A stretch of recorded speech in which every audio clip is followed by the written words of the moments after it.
కూడి వచ్చిన మీకు అందరికీ కూడా విశ్వాసుకి మరి స్టూడెంట్స్కి అందరికీ మరి ప్రభు పేరట వందనాలు తెలియపరుస్తున్నాను.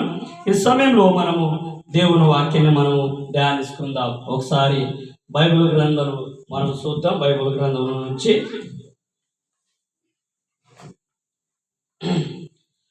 మరి పరిశుద్ధ గ్రంథం నుండి మనం ఒకసారి దేవుని వాక్యాన్ని మనము ధ్యానించుకుందాం. ఒకసారి మనము 1 కొరింథీయుల పత్రిక 2వ అధ్యాయము 4-5 వచనం ఒకసారి మనం చూద్దాం.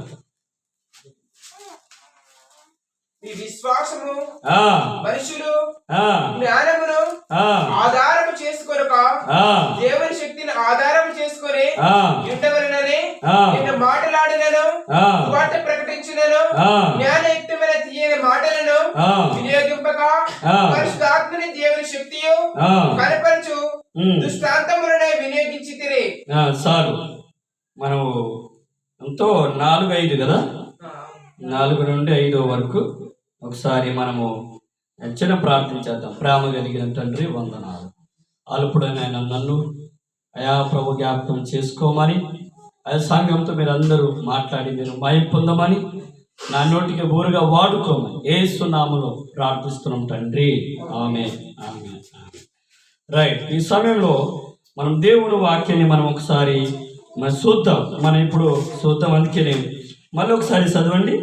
మీ విశ్వాసమును ఆగండి ఒక్కసారి చాలు. 1 కొరింథీయులు 2వ అధ్యాయము 2వ వచనం, 2వ వచనం అంటాం, 4వ వచనం కరెక్టేనా? కరెక్ట్. మీ విశ్వాసము మనుషుల జ్ఞానము ఆధారము చేసుకొనక దేవుని శక్తిని ఆధారం చేసుకొని ఉండవలనని నేను మాట్లాడినను సువార్త ప్రకటించినను జ్ఞానయుక్తమైన తీయని మాటలను వినియోగింపక పరిశుద్ధాత్మని దేవుని శక్తియు కనపరచు దృష్టాంతములనే వినియోగించి తిని. హల్లెలూయా. రైట్. మనం కొద్దిసేపు దీన్ని ధ్యానించుకుందాం. అయితే ఇక్కడ దేవుడు ఏమంటున్నాడంటే, పౌలు రాసినంటే మరి కొరింథీ సంఘాన్ని రాసినట్టే ఈ 1 కొరింథీయుల పత్రిక దాంట్లో ఏం రాయబడి ఉందంటే, అక్కడ ఏం రాయబడి ఉందంటే దేవుని వాక్యం ఏం చెప్తుందో నేను చదువుతాను. మీ విశ్వాసమును మనుషుల జ్ఞానంకు ఆధారము చేసుకొనక దేవుని శక్తిని ఆధారం చేసుకొని ఉండవలేను. హల్లెలూయా. రైట్. మనం ఈ జనరేషన్లో మరి ఈ కాలంలో ఈనాటిలో దేవుడు కొంతమంది దేవుని నమ్ముకున్నారు కానీ దేవుని మీద ఆధారం లేదు. చూడండి దేవుని బిడ్డారా, ఈ జనరేషన్ అందుకనే దేవుడు ఏమన్నాడంటే దినాలు చెడ్డే కాబట్టి సమయం పోనీ కూడే. అదే రీతిగా ఏమనంటే ఈ కాలము ఇది అంతకాల దినంలో అందుకనే మనం ఏం చేయాలంటే దేవుని మీద ఆధారపడాలి. ఇక్కడ ఏమంటారంటే ఇక్కడ దేవుని వాక్యం ఏం చెప్తుందంటే, విశ్వాసం మనుషులు జ్ఞానం మీద ఆధారపరచకూడదు. మన విశ్వాసం ఎవరి మీద ఉండాలి? దేవుని మీద. అప్పుడే మనకు అద్భుతాలు ఆశ్చర్య కార్యాలు జరుగుతాయి. అందుకనే మనం ఏంటంటే చాలామంది మనము క్రైస్తవుల్లోనే చాలామంది కొందరు ఏం చేస్తారంటే మనుషుల మీద ఆధారపడతారు, పాస్టర్ గారి మీద ఆధారపడతారు. ఏంటి? లేకపోతే మా అన్న మీద, లేకపోతే మా తమ్ముడి మీద, లేకపోతే మా అయ్య మీద, మా అమ్మ మీద అది కాదు. కానీ మనం ఏదైనా మనకేది జరగాలన్నా మనం ఏం చేయాలంటే యేసు ప్రభువుని నమ్మి యేసు ప్రభు మీద ఆధారపడాలి. అప్పుడే దేవుడు గొప్ప కార్యాలు జరిగిస్తారు. హల్లెలూయా. ఒకసారి రోమీయుల పత్రిక 10వ అధ్యాయము 9-10 ఒకసారి చూస్తే చక్కటి మాట అక్కడ ఉంటాయి. చూడండి. అదేమనగా యేసు ప్రభువుని నీ నోటితో ఒప్పుకొని దేవుడు మృతులలో నుండి ఆయనను లేపనని నీ హృదయమును విశ్వసించిన యెడల నీవు రక్షింపబడదువు. చాలండి. కింద వచనం కూడా చదవండి. ఏలయనగా నీతి కలుగునట్లు మనుషుడు హృదయంలో విశ్వసించును, రక్షణ కలుగునట్లు నోటితో ఒప్పుకొనును. చాలండి. చూడండి చక్కటి మాట.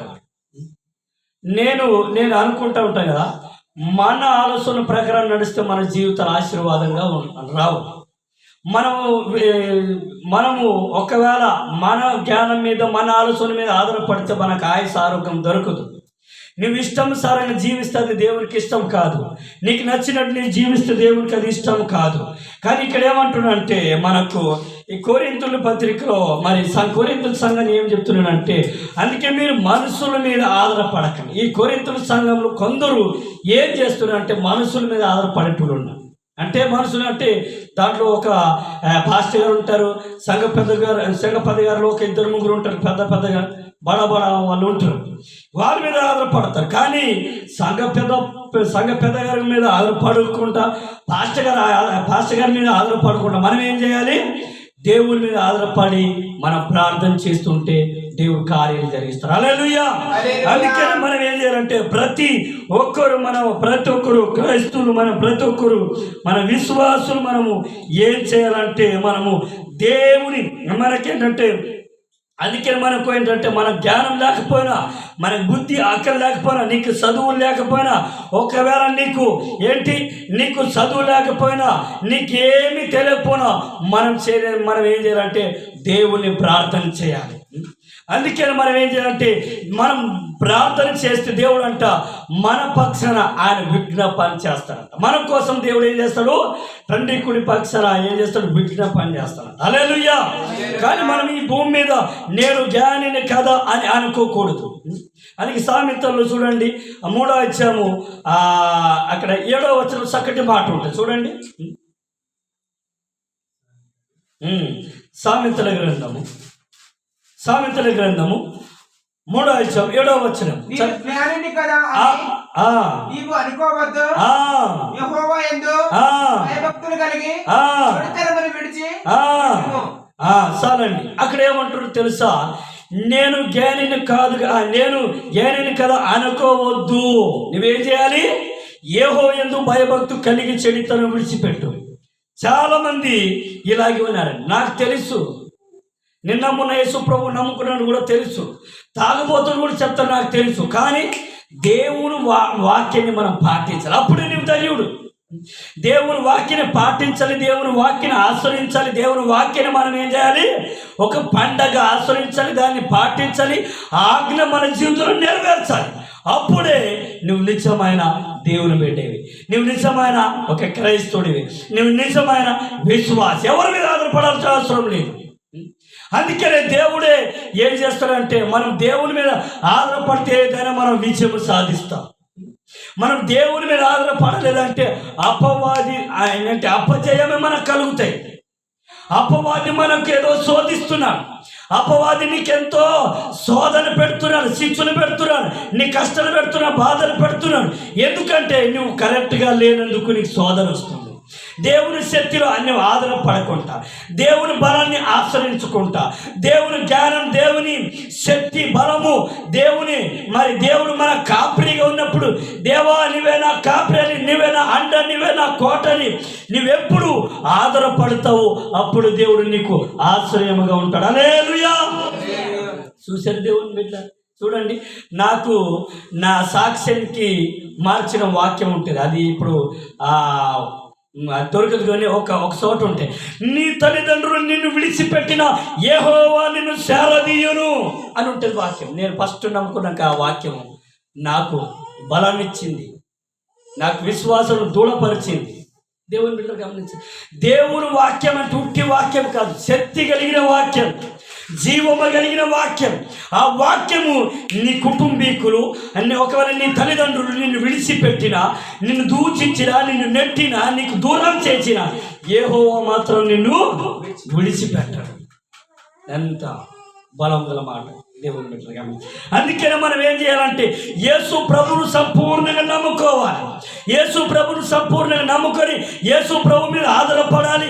యేసు ప్రభువే నా సర్వం, యేసు ప్రభువే నా దిక్కు, యేసు ప్రభువే నా బలము, యేసు ప్రభువే నా జ్ఞానమని నువ్వెప్పుడు ఆధారపడతావో అప్పుడు దేవుడు నీకు సహాయకుడుగా ఉంటాడు, నీకు అండగా ఉంటాడు, నీకు నీడగా ఉంటాడు. నువ్వు ప్రతి అడుగు వేసిన ప్రతి స్థలంలో దేవుడు గొప్ప కార్యాలు జరిగిస్తాడు. మనం ఉట్టిగా నమ్ముకుంటే కార్యాలు జరగవు. ఇప్పుడు చూడండి, చక్కటి మాటలు, చక్కటి సాక్ష్యం చెప్పారు. అసలు అద్భుతం. అందుకనే పౌలు అన్నాడు, నేను ఎప్పుడు బలహీనుడు అప్పుడే బలవంతుడు. చూడండి, గణేష్ అన్న చక్కగా నేను మరి ఆ ప్రోగ్రాంలో నేను వెళ్ళలేనేమో, ఆ ప్రోగ్రాంలో పాల్గొనలేనేమో అని అనుకున్నాను. ఆయన ఒక జ్వరంతో లేకపోతే ఒక బలహీనతో ఉన్నప్పుడు చూడండి, కానీ దేవుడు, అయ్యా నువ్వు నాకు సహాయం చేయి. బైబిల్లో కూడా ఇలాంటి చాలామంది, ఎస్తేర్ ఉంది, ఇలా చెప్పుకెళ్తే లాజరు ఉన్నాడు, చెప్పుకెళ్తే చాలామంది ఉన్నారు. కానీ మరి ఏం చేయాలంటే, అందుకనే మొదటి కొరింథీయులు 11 మొదటి చదవండి, చక్కటి మాట ఉంటుంది, చక్కటి మాట ఉంటుంది, అసలు సుపరిచితమైన మాట. నేను క్రీస్తును పోలి నడుచుకొనుచున్నాను, ప్రకారము మీరును నన్ను పోలి నడుచుకునుడి. హల్లెలూయా. చూడండి దేవుని సంగమా, ఒక దైవ సేవకుడు ఏం చేస్తున్నట్టే, దైవ సేవకుడు దేవుడే ఏర్పాటు చేశాడు. దైవ సేవకుడు ఏం చేయాలంటే దేవుని చెప్పింది చేయాలి దైవ సేవకుడు. అలాగే విశ్వాసుని దైవ సేవకుడు ఈరోజు బోధిస్తున్నట్టు దేవుని మాటలు ఒక సేవకుడు ద్వారా దేవుడు మాట్లాడుతున్నట్టు ఏం చేయాలి, దాన్ని పోలి మనం నడుచుకోవాలి. నేను క్రీస్తును పోలి నడుచుకుంటున్న మీరు కూడా నన్ను పోలి నడుచుకునుడి, క్రీస్తును పోలి నడుచుకునుడి. ఈరోజు ఈనాటిలో ఈ జనరేషన్లో ఎలా ఉందంటే, ఒక వాక్యం ద్వారా మనము విశ్వాసుని గద్దిస్తే, దేవుడు ఒకవేళ ప్రేరేపించే నువ్వు నీ జీవితాన్ని సరి చేసుకొని మనం ఇలా చెప్పితే మనం ఏం ఫీల్ అవుతాం తెలుసా? నన్నే చూసి చెప్పిండా, నేను చేసే పాప నేను చూసిన అని ఫీల్ అయ్యి ఇంకొక చోట వెళ్ళే పరిస్థితి వచ్చింది ఈ రోజులు. అలాంటి దేవుని బిడ్డ, ఎందుకంటే వాడికి మారు మనసు రాలే, దేవుని వాక్యం వినాలని మనసు ఉండదు, దేవుని మనసు పూర్తి నమ్మాలని నమ్మలేదు. దేవుని బిడ్డ, ఎందుకంటే మన ఒక సేవకుడు ద్వారా దేవుడు మాట్లాడుతుంటే నాతోనే మాట్లాడారని మనం అంగీకరించాలి. ఇది సేవకుడి మాట కాదు, దేవుని మాట. ఇది ఎవరి మాట? దేవుని మాట. అందుకనే నేను క్రీస్తును పోలి నడుచుకుంటున్నాను, మీరు నన్ను పోలి నడుచుకోండి. సేవకుడు గద్దిస్తాడు, సేవకుడు బుద్ధి చెప్తాడు. అందుకనే సేవకుడు గద్దించడానికి, బుద్ధి చెప్పడానికి, సరుదిద్దుతానికి ఉండాలంట. అందుకని దేవుడు ఏంటంటే, ఒక గొర్రె తప్పిపోతే సేవకుడికి బాధ్యత ఉంటుంది, సేవకుడు బాధ్యత ఉంటుంది. ఆ గొర్రె ఏడు తప్పిపోయింది, ఆ గొర్రె ఎక్కడికి వెళ్ళిపోయింది, ఆ విశ్వాస ఏడు తప్పిపోయాడు. ఆదివారం లేకపోతే బార్ షాప్లో ఉన్నాడా, ఆదివారం లేకపోతే వీధిలో తిరుగుతున్నాడా, లేకపోతే చుట్టము చట్టం తిరుగుతున్నాడా, పెళ్ళిళ్ళ ఫంక్షన్లు తిరుగుతున్నాడా? భయం లేని వ్యక్తి తిరుగుతాడు. దేవుడు అంటే భయం లేనివాడు తిరుగుతాడు. కానీ అందుకనే ఇక్కడ నేను జ్ఞాని, ఇప్పుడు ఆయన భయం లేదు, ఆయన ఏం ఫీల్ అవుతాడు, నేను జ్ఞాని, నాకు తెలుసు అని చెప్పుకుంటూ తిరుగుతూ ఉంటాడు. కానీ మనం నీకు ఎంత దేవుడు బుద్ధినిచ్చినా, ఎంత జ్ఞానం నీకు దేవుడు ఇచ్చినా, దేవుడు నీకు మంచి భవిష్యత్తుని నీకు ఇచ్చినా, దేవుడు మంచి నీకు ఉన్నత స్థితిలో నిలబెట్టినా, మనం దేవునికి భయపడి ఉండాలి. దేవునికి భయపడి లోబడి, అయ్యా నీవిచ్చిన జీవితం, నీవిచ్చిన బ్రతుకు, నీవిచ్చిన జ్ఞానము నీకోసం ఉపయోగించాలి, నీకోసమే నీ పనిలో వాడాలి, నీకు ఆరాధించాలి, నీకు మహిమపరచాలి అని మనము ఏం చేయాలంటే, మనకున్న కళ్ళు, మనకున్న నోరు, మనకున్న చేతులు, మనకున్న కాలు చేతులు ఎవరి కోసం వాడాలి? దేవుని కోసం వాడుకోవాలి. ప్రతి ఒక్కరు మనం నేర్చుకోవాల్సింది ఏంటంటే, దేవుని కోసం నేను వాడబడాలి. చిన్న పనిలో, సువార్త పనిలో, అన్ని విషయంలో సేవకుడికి తోడుగా ఉండాలి. సేవకుడు సువార్త విషయంలో తోడుగా ఉండాలి. అది ప్రతి విశ్వాసికి ఉండాలి. హల్లెలూయా. అందుకని ఇక్కడ ఏమంటున్నా అంటే కొరింథీయుల సంఘంలో ఏం జరుగుతుంది? కొంతమంది విశ్వాసులు అంట మనుషుల మీద ఆధారపడుతున్నారు. మనుషుల మీద ఆధారపడితే ఏం జరుగుతుందంటే, మనుషుల మీద ఆధారపడితే వ్యాధులు పెరుగుతాయి. పెరుగుతాయి వ్యాధులు. నువ్వెంత నాకు చెప్పేటోడు అంట, భేదం పెరుగుతుంది. కానీ దేవుని మీద ఆధారపడితే మనకెవ్వరు భేదం ఉండరు. దేవుడు మనకు నాయకుడు, దేవుడు మనకు యజమానుడు. హల్లెలూయా. అందుకని ఇక్కడ ఏమంటాడంటే మీరు మీ విశ్వాసము మనుషుల జ్ఞానము ఆధారం చేసుకొనక దేవుని శక్తికి ఆధారం చేసుకుని ఉండవలెను. దేవుని శక్తికి ఆధారం చేసుకుని ఉండవాలని. నువ్వు ఎప్పుడు దేవుని శక్తిని ఆశ్రయిస్తావు, ఎప్పుడు దేవుని నువ్వు ఆశ్రయిస్తావు, ఎప్పుడు దేవుని మార్గంలో నడుస్తావు, ఎప్పుడు దేవుని మాట వింటావు, ఎప్పుడు దేవుని మాట విని దేవుని లోబడతావు, నీ జీవితంలో కార్యాలు జరుగుతాయి. నేను ఇన్ని చూసిన, నేను ప్రభువుని నమ్మి ఇప్పటికే 10 సంవత్సరాలు 11 సంవత్సరాలు అవుతుంది. నన్ను చీ అన్నాడు, నన్ను తూ అన్నాడు, నన్ను ఎగిరితన్నాడు కూడా ఇప్పుడు నా దగ్గర వచ్చి ఏమైనా ఇస్తావా అని అడిగేటోళ్ళు. హల్లెలూయా. దేవుడు అలా చేస్తాడు. మన దేవుడు రాజు, రాజులకు రాజు, ప్రభులు ప్రభు. మనం రాజు పిల్లలం. ఎవరు? రాజు బిడ్డలం, రాజు కొడుకులం, రాజు బిడ్డలం. మనము రాజు కొడుకు రాజు అవుతాడు కదా, మనం కూడా రాజుగా బ్రతకాలి. మన రాజు నాడు రాజు పిల్లలు రాజులాగా బ్రతకాలి. హల్లెలూయా. అందుకే ఏమంటే మనుషులు జ్ఞానానికి మీరు ఆధారం చేసుకోనక, ఈరోజు మనుషులు జ్ఞానానికి ఆధారం చేసుకుని ఇంతమంది పోయారు. నేను చూశాను కళ్ళారా. కొందరు పోయారు, మా చుట్టాలే పోయారు. ప్రభువుని సరిగ్గా నమ్మక 2 పడవల కాలేసి ప్రాణం చేస్తే 2 విశ్వాసాలు, 2 విధాన విశ్వాసం పెట్టుకొని దేవుని బిడ్డారా. అందుకనే అక్రమం దాచిపెట్టువాడు వర్ధిల్లుడు, దాన్ని ఒప్పుకునేవాడు వర్ధిల్లుతాడు. అక్రమం దాచిపెట్టకూడదు. మన పాపం ఉంటే మనం ఒప్పుకోవాలి. అందుకని ఇక్కడ ఏం చెప్తుందంటే, మీ విశ్వాసం మనుషులు జ్ఞానానికి ఆధారం చేసుకోనక. ఈరోజు నేను మనం ఏం చేయాలి తెలుసా? దేవుని శక్తికి ఆధారం చేసుకోవాలి. దేవుని మనం నమ్మాలి, దేవుని విశ్వసించాలి. దేవునికి మనం విశ్వసించినప్పుడు దేవుడు గొప్ప కార్యము జరిగిస్తాడు. హల్లెలూయా. అందుకనే మనం ఏమంటుంటే గొప్ప కార్యము జరిగిస్తాడు. అందుకే నేను మాట్లాడి చదవండి.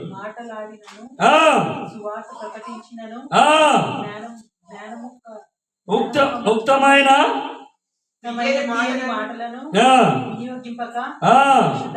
దేవుని శక్తియు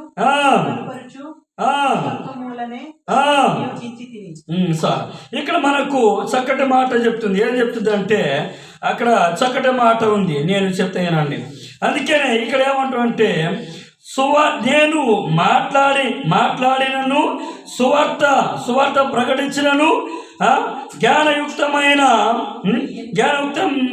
తిని మాటలను వినియోగింపక.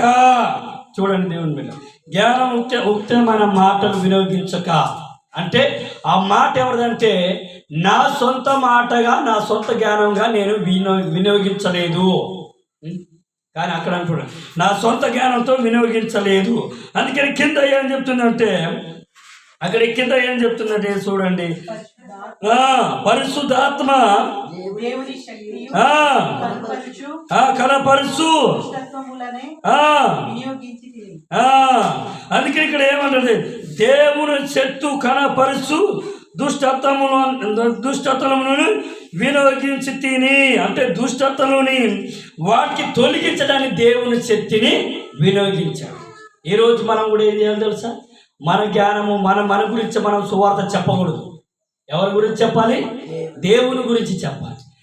దేవుడు మనకు చేసిన మేలుల గురించి చెప్పాలి. దేవుడు మనకు చేసిన కార్యాల గురించి చెప్పాలి. మన గురించి, నేను తిన్నాను, పడ్డాను, లేచాను, మన గురించి కాదు, దేవుని గురించి చెప్తే నీకు దేవుడు ఏం మేలు చేశాడు, దేవుడు నీకేం సహాయం చేశాడు, నీకు దేవుడు ఎలా చేశాడు, నీకు దేవుడు అంటే నీకేమనిపించింది, దేవుడు అంటే నీకు ఎంత ప్రేమ ఉంది, దేవుడు నువ్వు ఎలా ఉన్నావు, దేవుని గురించి చెప్పాలి. హల్లెలూయా. అందుకనే ఏంటంటే, అలా ఉన్నప్పుడే దేవుని మీద మనం ఆధారపడినట్టు, దేవుని మీద ఆధారపడినట్టు, దేవునికి లోబడినట్టు, దేవుని మార్గంలో నడిచినట్టే. దేవుని బిడ్డలు గమనించండి. అప్పుడు మనం ఏంటంటే, అలా ఉన్నప్పుడు మన దగ్గర చెడుతనం రాదు, మన దగ్గర అసూయ రాదు, మన దగ్గర అసూయ రాదు, కుళ్ళు కుట్రలు ఉండవు. హల్లెలూయా. దేవుని వాక్యం మనం ఉన్నట్టు పాటించడం చాలా కష్టం కదా, చాలా కష్టం. కానీ ఆ దేవుని మాటలు అంట ఎలాంటి మన పాపాన్ని చూపిస్తాయి. నువ్వు కరెక్ట్గా ఉన్నావా లేవా, నువ్వు కరెక్ట్గా ఉన్నావా లేవా, తప్పిపోతున్నావా, దారి తప్పిపోతున్నావా, మన పాపాన్ని చూపిస్తుంది దేవుని వాక్యం. అందుకని ఎందుకు మన పాపాన్ని చూపిస్తుంది? నువ్వు సరిగ్గా ఉండాలని, నువ్వు సరిచేయబడాలని, నువ్వు మంచి మార్గంలో నడవాలని, నీ జీవితాన్ని మంచిగా ఉండాలని, నీ కుటుంబం మంచిగా ఉండాలని దేవుని వాక్యము, దేవుడు తన వాక్యం ద్వారా నీకు నాకు ఏం చేస్తున్నాడు అంటే సరి చేస్తున్నాడు, సరిదిద్దుతున్నాడు. దేవుని బిడ్డలు గమనించండి. అందుకనే నేను జ్ఞానిని కాదు కదా నువ్వు అనుకోవద్దు. యెహోవాయందు భయభక్తి కలిగి ఉంటే చెడితనం నీ దగ్గరికి రాదు. గద్దించేటోడు ఒకడు కావాలి మనకి. ఈరోజు మనల్ని గద్దించేవాడు ఒకే ఒక ఉన్నాడు, నిజమైన దేవుడు. ఆయన గద్దింపు మన బ్రతికిస్తుంది, ఆయన గద్దింపు మనకు సరి చేస్తుంది, ఆయన గద్దిస్తే మనకు ఆశీర్వాదం, ఆయన గద్దిస్తే మనకు అభిషేకం, ఆయన గద్దిస్తే మనకు బుద్ధి చెప్తే మనకు సుఖ శాంతులు జీవితాలు దొరుకుతారు. హల్లెలూయా. ఆయన గద్దింపుకి తునీకరించకూడదంట. ఆయన గద్దింపుకి తునీకరిస్తే నీ బతుకు అంతే బజార్ మీద పడ్డట్టు. కానీ మనం ఏంటంటే ఆయన గద్దింపుకి అంగీకరించి ఆ గద్దింపుకి మనము ఆ గద్దింపుల శిక్ష నువ్వు పొందితే అప్పుడు నువ్వు పరీక్షలో పాస్ అవుతావు. హల్లెలూయా. పరీక్ష నువ్వు పాస్ అవుతావు. నువ్వు దేనికైనా ఎంత ఒకవేళ చూడండి, ఒకవేళ మీరు ఎగ్జామ్ పెట్టారనుకో, దాని మనం ఎంతో భయం ఉంటుంది. నేను పాస్ అవుతున్నావు. కొంతమంది భయంతోనే ఫెయిల్ అయిపోతాను. కానీ భయపడద్దు, నేను ఖచ్చితంగా నా దేవుడు నన్ను పరీక్షలో పాస్ చేస్తాడు, నాకు సహాయం చేస్తానని ఒక విశ్వాసం ఉంది. మన కుటుంబాల్లో కూడా నేను నా కుటుంబాన్ని యెహోవాను సేవించదను, ఆ విశ్వాసం ఉంది. ఒకవేళ ఆ విశ్వాసం లేకపోతే మన జీవితం ఏమైపోతుందంటే మన కుటుంబాలు కట్టబడు, మన బతుకులు కట్టబడు, మన జీవితాలు మార్పు ఉండవు, మన వ్యక్తిగత మార్పు ఉండదు, మనలో విశ్వాసం ఉండదు, ఆ విశ్వాసం ఉండదు, మనకు ఆనందం ఉండదు, సంతోషం ఉండదు. కానీ నిజంగా మన దేవుని కొరకు మనం ఏం చేయాలి తెలుసా? దేవుని కొరకు నిలబడాలి, దేవుని శక్తికి ఆధారం పడాలి, దేవుని శక్తికి ఆధారం చేసుకొని ఉన్నప్పుడు నీ జీవితాలు గొప్ప కార్యం, అద్భుతాలు, ఆశ్చర్యకార్యాలు జరిగితే నీకేం అవసరము అది ప్రతిదీ కూడా దేవుడు తీరుస్తాడు. దేవుని బిడ్డ అందుకే నీవేం చేయాలంటే దేవుని మీద ఆధారపడి దేవుని, అందుకే క్రీస్తుని పోలి నువ్వు నడుచుకోవాలి. ఎవరు పోలి? క్రీస్తుని పోలి మనం నడుచుకోవాలి. నన్ను, నా భార్య, పిల్లలు, నా కొడుకులు, నా కూతుర్లు, అదికి సంఘమంతా అందరూ మనము క్రీస్తుని పోలి ఎప్పుడు నడుచుకుంటాము అప్పుడు మన జీవితంలో ఒక క్రీస్తు రూపము మన మీదకి మనము క్రీస్తు రూపంగా మార్చబడతాం. హల్లెలూయా. ఎవరి రూపం మార్చబడతాము? క్రీస్తు రూపముగా మార్చబడతాం. క్రీస్తుని పోలి నువ్వు నడవలేదంటే నీ బుద్ధి మారదు, నీ బతుకు మారదు, ఏం మారదు. కానీ నీ బతుకు మారాలంటే, నా బతుకు మారాలంటే, మన జీవితం మారాలంటే, నూతన పరచబడాలంటే మనం క్రీస్తుని పోలి నడుచుకోవాలి. దేవుని శక్తిని ఆధారం చేసుకోవాలి, దేవుని శక్తిని వాడుకోవాలి, దేవుని అభిషేకాన్ని వాడుకోవాలి. హల్లెలూయా. అప్పుడే దేవుడు గొప్ప కార్యాలు జరిగిస్తారు. అందుకనే మనం ఏం చేయాలంటే రోమితుల పత్రికలో ఉంది, అక్కడ ఏమంటాడంటే మనమంట దేవునికి ఏం చేయాలి? దేవుని దగ్గర మనం ఏం చేయాలి? అక్కడ ఏమంటాడంటే అదేమనగా యేసు ప్రభు అని నీ నోటితో ఒప్పుకొని దేవుడు మృతులలో నుండి ఆయన లేపనని నీ హృదయం మందు విశ్వాసించిన యెడల నీవు రక్షించబడతావు. చూసారా? రక్షించబడతావు. కానీ యేసు ప్రభుని లేపిన దేవుడు ఉన్నాడని, యేసు ప్రభు చనిపోయి 3వ రోజు తిరిగి లేస్తానన్నాడుగా. ఆ యేసు ప్రభుని లేపిన దేవుడు ఉన్నాడు, ఆ శక్తి ఉందని నువ్వు ఎప్పుడు విశ్వసిస్తావు అప్పుడంట నువ్వు రక్షించబడతావు. హల్లెలూయా. అప్పుడు మనము రక్షించబడతాం. విశ్వసించాలి. విశ్వాసం లేని జీవితం మృతమని అన్నాడు. ఎవరు అంటే వ్యర్థమన్నా దేవుని బిడ్డ, విశ్వాసం ఉంటే మన జీవితాల కార్యాలు జరుగుతాయి. విశ్వాసం ఉంటే మన బ్రతుకు మారుతుంది. విశ్వాసం ఉంటే మన కుటుంబాలు, మన భార్య పిల్లలు మనల్ని చూసి ఇంకొకడు మార్చబడతారు. హల్లెలూయా. మనల్ని చూసి ఇంకొకడు దేవుని మందిరికి వస్తారు. మనమే దేశ దిమ్ములకు, లేకపోతే చూడండి ఏంటి కుక్క బతుకులేగా పంది బతుకులాగా మనం ఉంటే మనం చూసి ఇంకెవరు మారతారా? మారరు. ఒక తప్పైనా పొరపాటైనా ఏదైనా మనము మన కాళ్ళ మీద మనము విశ్వాసంలో స్థిరపడాలి. హల్లెలూయా. విశ్వాసంలో స్థిరపడినప్పుడు దేవుడు గొప్ప కార్యం జరిగిస్తారు. మన మొదటి మాట ఏంటంటే మనం ఏం చేయాలంటే మనుషుల మీద ఆధారపడక దేవుని శక్తికి ఆధారపడాలి. దేవుని మీద ఆధారపడాలి. దేవుని మీద ఆధారపడితే దేవుడు నీ పక్షాన, దేవుడు నీ పట్ల గొప్ప కార్యాలు జరిగిస్తారు. అందుకనే రెండోది ఏంటంటే యెహోవా యందు భయభక్తి కలిగి ఉండాలి. భయభక్తి కలిగి ఉంటే నీ దగ్గర ఎలాంటి చెడితనము రాదు. నీ దగ్గర ఎలాంటి చెడితనము రాదు. నీ దగ్గర ఎలాంటి అపజయం నీకు రాదు. దేవుడు నీకు ఖచ్చితంగా దేవుడు నీకు జయం ఇస్తాడు. మూడోది ఏంటంటే ఇక్కడ దేవుడు ఏమంటే మరి యేసు ప్రభువును లేపినంటే మృతుల నుండి ఆయనకి లేపినని మన హృదయంలో మనం విశ్వాసించలే అలా రక్షించబడతాం. మూడోది మనం విశ్వసించాలి. దేవుని మీద ఆధారపడాలి. దేవుని భయభక్తి కలిగి ఉండాలి. దేవుని మీద విశ్వసించినప్పుడు దేవుడు గొప్ప కార్యం జరిగి. విశ్వాసం లేకుంటే ఏ కార్యము జరగదు. దేవుని మీద ఆధారపడకుండా ఉంటే ఏ కార్యం జరగదు. హల్లెలూయా. అందుకనే దేవుడు మనకు నమ్మదగిన దేవుడు కాబట్టి మన దేవుడు ఖచ్చితంగా సహాయం చేస్తాడు. ఖచ్చితంగా మనం దీవిస్తాడు. ఖచ్చితంగా మనల్ని ఆశీర్వదిస్తాడు. నీకు ఒక తల్లగా ఉంచుతాడు కానీ నీకు తోకగా ఆయన ఉంచాడు. నిన్ను విడువను ఎడబాయననే దేవుడు నిన్ను అసలే మర్చిపోడు. అందుకనే యెహోవా మమ్మల్ని మర్చిపోలేదని మన 115 కీర్తనలు అక్కడ 11లో ఉంటుంది. చూడండి ఒకసారి, చక్కటి మాట ఉంటుంది. 115 కీర్తనలు 12, 13 ఉంటుంది.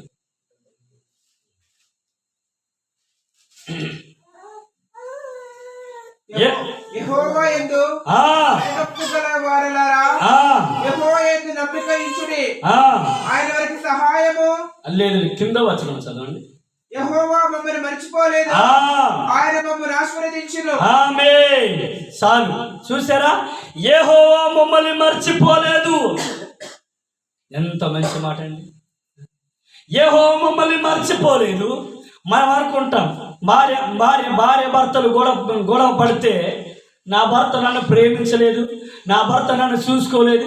చిన్న విషయాలకి మనం బాధపడాల్సిన అవసరం లేదు.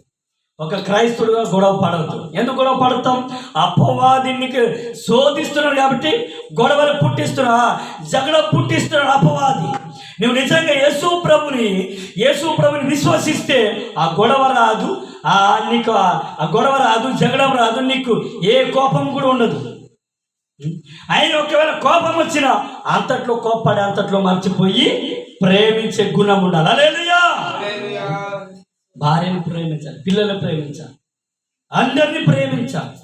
చూడండి, యెహోవా మమ్మల్ని మర్చిపోలేదు, ఆయన మమ్మల్ని ఆశీర్వదిస్తున్నాడు. హల్లెలూయా. ఈ మాటలు దేవుడు దీవించునగాక. ఆమేన్. ప్రార్థన చేసుకుందాం. దేవుడు మంచి మాటలతో మనల్ని